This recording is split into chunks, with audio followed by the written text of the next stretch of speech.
Hello,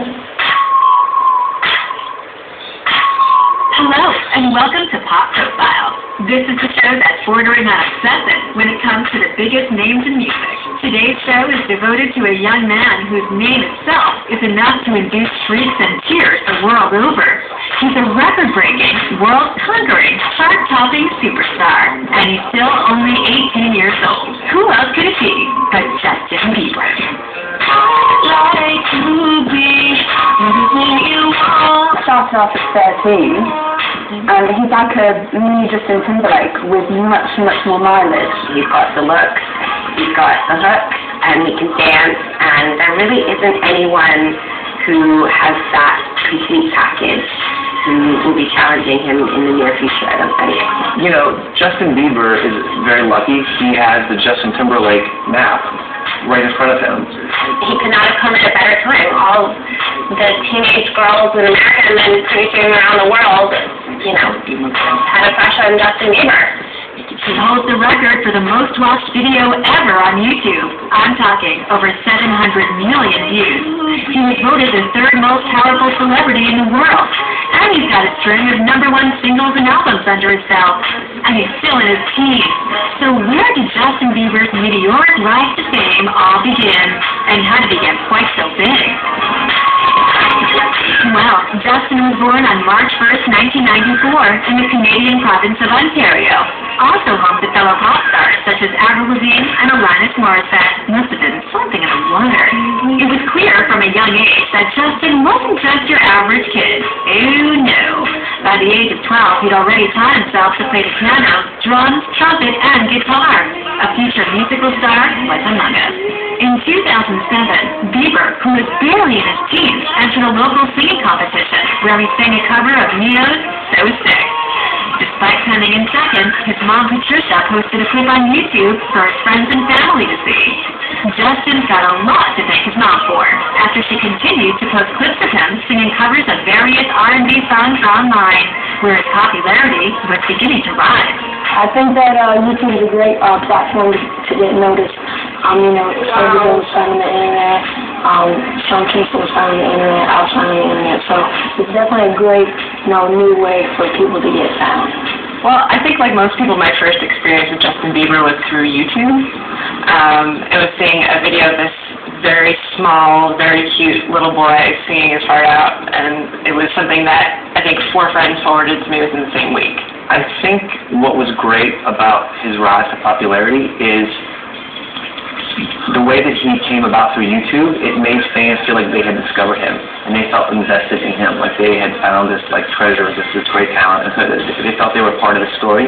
So all the girls, with all their hormones, are just clicking and clicking and clicking, and that's what made it blow up for him. As Bieber's YouTube play count started to rocket, Scooter Braun, a former record label executive, clicked on one of his videos by accident and was instantly hooked. Scooter tracked down Justin's mom and suggested the two fly down to Atlanta so that Justin could begin recording demo tapes. Apparently, a record producer just stumbled across one of his videos when he was actually looking for somebody else. And he was a white, 12-year-old kid singing rap songs but with beautiful, soulful voice. While in Atlanta, Scooter introduced Justin to R&B megastar Usher.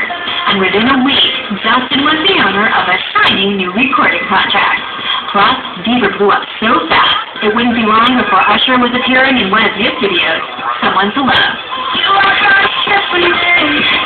I feel the fire in. Time to sink the swim. What you say for love? For you, I think.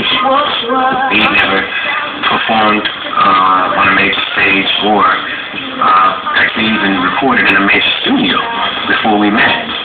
It was only what he saw on television, online, and his admiration for other artists. You know, he would sit there with his guitar and play songs that he'd sing. He'd do it acoustically, and he would put it all online. So this social media is basically the way that we were introduced to Justin. We decided to sign him to the same label that I signed to when I was 15, and started the story. It's kind of like a paid-for story.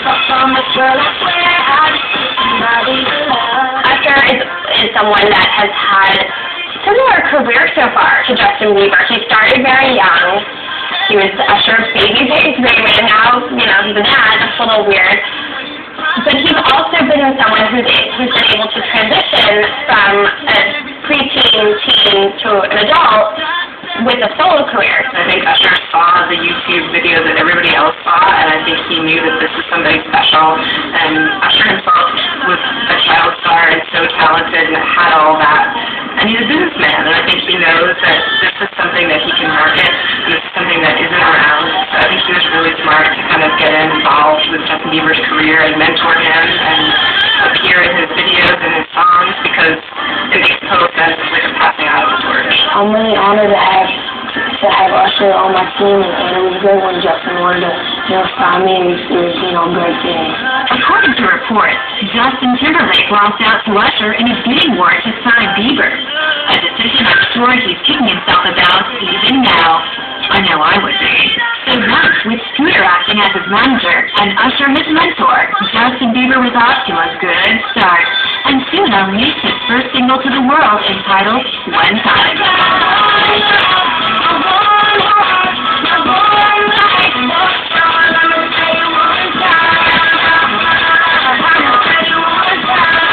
When I first saw Bieber in the video for One Time, I thought, my goodness, he's so young.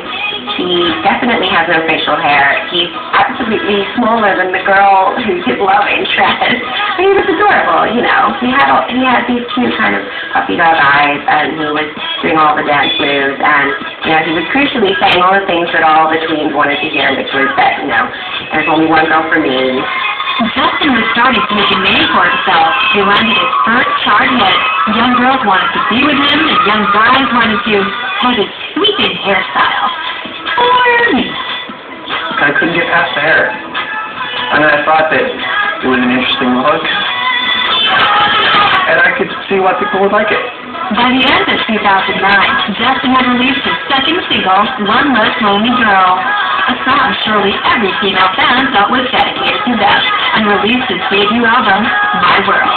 Topping things off, he even got to perform for Barack and Michelle Obama at the White House for the TV show, Christmas in Washington. The first time, I actually kind of sat up and was like, okay, who is this Justin Bieber kid? And shortly after, Obama was elected. And I remember one of the big headlines, whenever that was the new President of the United States, first African-American President of the United States, what did he want to do? He wanted to get Justin Bieber tickets for Malia and Sasha. I had to stop and say, okay, who is this kid? By 2010, Bieber fever was in full force, and Justin dropped the unquestionably catchy Baby, the lead single from his My World 2.0 album. Proving he wasn't just sugary pop, Bieber roped in the talents of Ludacris to feature on the track, hoping to give it that urban twist.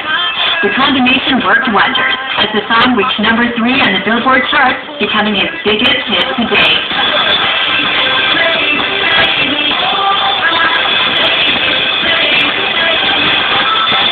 I think Baby was a huge success because, crucially, it just had a really catchy hook, and again, he was saying all the things that all girls want to hear, which is that they are the only ones in the world. It was quite a coup getting Ludacris on board because he brought street cred, and I think Ludacris wanted to get involved because he had the backing of Usher, and also he thought that this kid was on the rise and he wanted to get involved.